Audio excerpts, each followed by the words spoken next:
बाद जिला बीजेपी की कार्यकारिणी भंग कर दी गई है।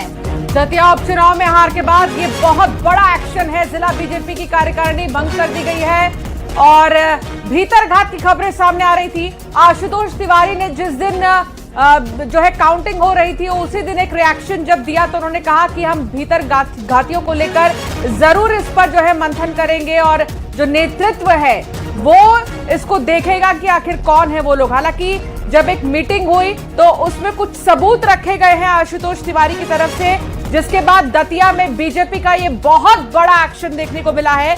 जिला बीजेपी की कार्यकारिणी भंग की गई है। बिल्कुल, तो कल उपचुनाव के नतीजे सामने आए और उसके बाद से ही भीतरघात के जो आरोप अक्सर बीजेपी दूसरे दलों पर लगाती थी और भीतरघात के लिए आशुतोष तिवारी का बयान, इमरती देवी का बयान और आज समीक्षा बैठक सीएम हाउस में हुई जिसमें प्रभारियों को भी बुलाया गया, तमाम मंत्री शामिल रहे, समीक्षा की गई हार की। लेकिन इसके साथ ही कहा जा रहा था कि जल्द से जल्द कार्रवाई होगी और अब जिला बीजेपी की कार्यकारिणी भंग कर दी गई है। बिल्कुल, और ये बहुत बड़ा एक्शन उपचुनाव में हार के बाद बीजेपी ने ये बड़ा एक्शन लिया है और दूसरी तरफ जैसे ही नतीजे आए तमाम तरीके की प्रतिक्रियाएं सामने आने लगी। रमाकांत संवाददाता हमारे साथ जुड़ गए हैं। रमाकांत, ये बहुत बड़ा एक्शन बीजेपी का। जिस तरह से आज सुबह ही दतिया उपचुनाव की हार के समीक्षा को लेकर एक 2 सदस्यीय कमेटी का गठन किया गया था और उस कमेटी के गठन के कुछ ही घंटों के बाद जिस तरह की ये बड़ी एक्शन टेकिंग कार्रवाई की गई है कि दतिया की संगठनात्मक पूरी संरचना को भंग कर दिया गया है। जिला अध्यक्ष से लेकर कार्यकारिणी प्रकोष्ठ और जितने भी मंडल कार्यकर्ता सभी को भंग कर दिया गया है। नए सिरे से कार्यकारिणी का गठन कब किया जाएगा अभी इसकी कोई जानकारी नहीं है, लेकिन ये बता दूं आपको कि अभी 1 महीने पहले ही इसी कार्यकारिणी का गठन किया गया था। भारतीय जनता पार्टी के अध्यक्ष की अनुशंसा पर ही ये कार्यकारिणी बनाई गई थी और अब जब दतिया उपचुनाव में पार्टी को हार मिली है उसकी समीक्षा करते हुए पार्टी ने बड़ा एक्शन लिया है और सभी संगठनात्मक इकाइयां दतिया जिले की भंग कर दी गई हैं। इसे एक बड़े एक्शन के तौर पर देखा जा रहा है। जिस तरह से पार्टी के अध्यक्ष ने शुरुआत में कहा था कि कुछ वजह रही हैं जिनकी वजह से हमें चुनाव में हार मिली है।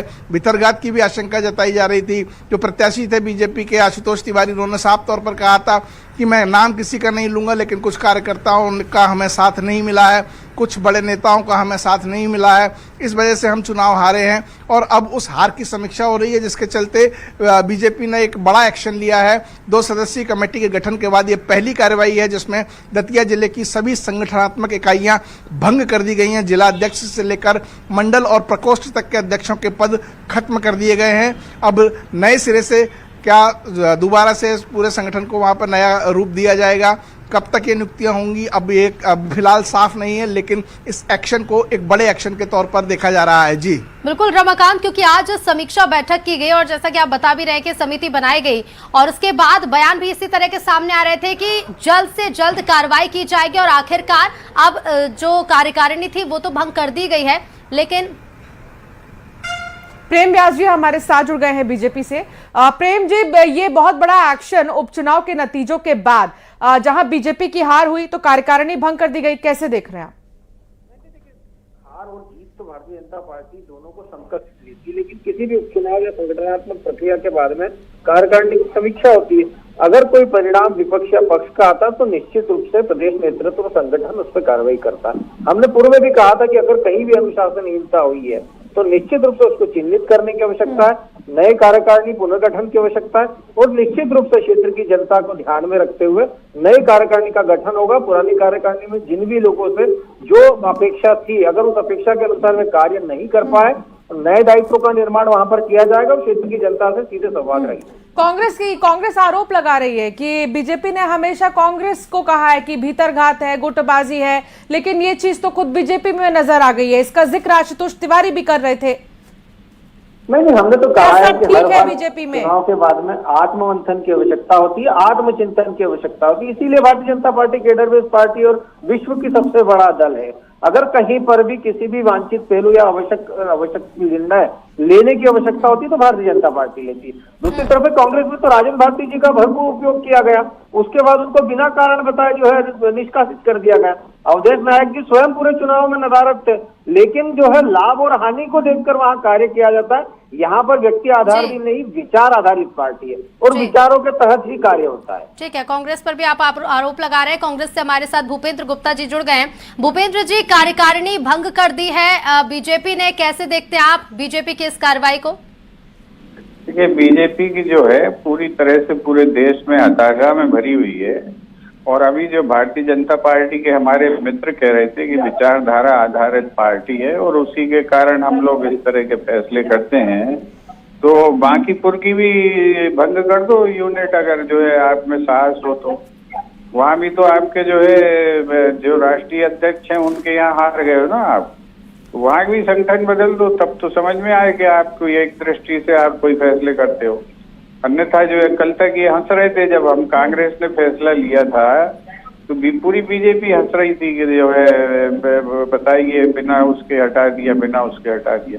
अब आप भी यही कर रहे हो तो क्या आपकी विचारधारा हो गई? कल हमने किया था तो हम लोग जो है गलत लोग थे, और आप में बहुत साहस है भारतीय जनता पार्टी में, तो बांकीपुर में करे, वहाँ पे इनके तो राष्ट्रीय अध्यक्ष के बूथ पे हार गई। भूपेंद्र जी, बहुत शुक्रिया अपनी बात रखने के लिए, बहुत धन्यवाद हमारे साथ जुड़ने के लिए। प्रेम व्यास जी, आपका भी बहुत शुक्रिया साथ जुड़ने के लिए। यूपी विधानसभा के मानसून सत्र में फिर से राम मंदिर में चंदा चोरी का मुद्दा गूंजा। एसपी विधायकों ने जब चंदा चोर गद्दी छोड़ के नारे लगाए तो स्पीकर वहाना ने पलटवार करते हुए कहा कि आप लोगों में से किसी ने चंदा दिया हो तो रसीद लेकर आ जाओ, जरा देखें तो सही कि आपका कौन सा पैसा चोरी हुआ। इस दौरान एसपी विधायकों और विधानसभा अध्यक्ष सतीश महाना के बीच में तीखी बहस देखने को मिली है। सपा विधायक सचिन यादव को पूरे सत्र से निष्कासित कर दिया गया। पर सीएम योगी आदित्यनाथ ने कहा कि एसपी और कांग्रेस ने सदन में सनातन का अपमान किया और आज ये आस्था की बात कर रहे हैं। देखिए रिपोर्ट।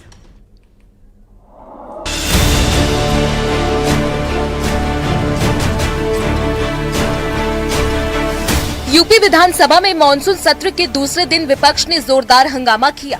एसपी विधायकों ने राम मंदिर चढ़ावा चोरी के मुद्दे पर चर्चा की मांग को लेकर नारेबाजी की। विधानसभा अध्यक्ष सतीश महाना ने कहा कि ये वो लोग हैं जो राम मंदिर के विरोध में थे। अगर आपने चंदा दिया है तो रसीद लेकर आए, जरा देखें कि किसका कितना चंदा चोरी हुआ है। कितना मुझे अच्छा लग रहा है, मुझे कितना संतोष हो रहा है। शुहैब अंसारी साहब राम मंदिर की बात कर रहे, अच्छा लग रहा है कि उमर अली भाई भी राम मंदिर की बात कर रहे। मुझे और अच्छा लग रहा है कि शाहिद मंजूर साहब भी राम मंदिर की बात कर रहे हैं। इन्होंने शुरुआत से लेकर आखिर तक सिर्फ राम मंदिर का विरोध किया है। अब में से किसी ने चंदा दिया हो तो रसीद लेकर आ जाए भाई, यहाँ पे बीच में। आप लोगों में से किसी ने कोई चंदा दिया हो तो रसीद लेकर आ जाओ भाई, यहाँ जरा देखे तो सही आपका कौन सा पैसा चोरी हुआ, जरा रसीद लेकर आ जाओ जितने खड़े हो यहाँ पे। स्पीकर सतीश महाना ने कहा कि अनिल प्रधान, तुम तो पैदा भी नहीं हुए थे जब राम मंदिर आंदोलन हुआ था। आप लोगों का संस्कृति से कोई वास्ता नहीं है। अनिल प्रधान, तुम तो पैदा भी नहीं हुए थे जब मंदिर बना था, तब पैदा भी नहीं हुए थे जब मंदिर। देखिए धार्मिक आस्थाओं के ऊपर चोट पहुंचाकर किसी की। सदन में विपक्ष के हंगामे पर सीएम योगी ने कहा कि एसपी और कांग्रेस ने सदन में सनातन का अपमान किया, आज ये आस्था की बात कर रहे हैं। संसद के अंदर समाजवादी पार्टी और कांग्रेस के सांसदों और नेताओं का जो आचरण रहा है, संतों के प्रति जिस प्रकार के आक्षेप वहां किए गए, ये सीधे सीधे सनातन धर्म का अपमान है। प्रकार का प्रहार इन दोनों के द्वारा किया जा रहा है, जिनका आचरण सदैव से सनातन विरोधी रहा है। सदन में विपक्ष चंदा चोरी को लेकर चर्चा की मांग पर अड़ा है। वहीं सरकार का दावा है कि वो हर चर्चा के लिए तैयार है। इस पर सदन के अंदर और बाहर सियासी वार पलटवार जारी है। Bureau report, news 18 UP.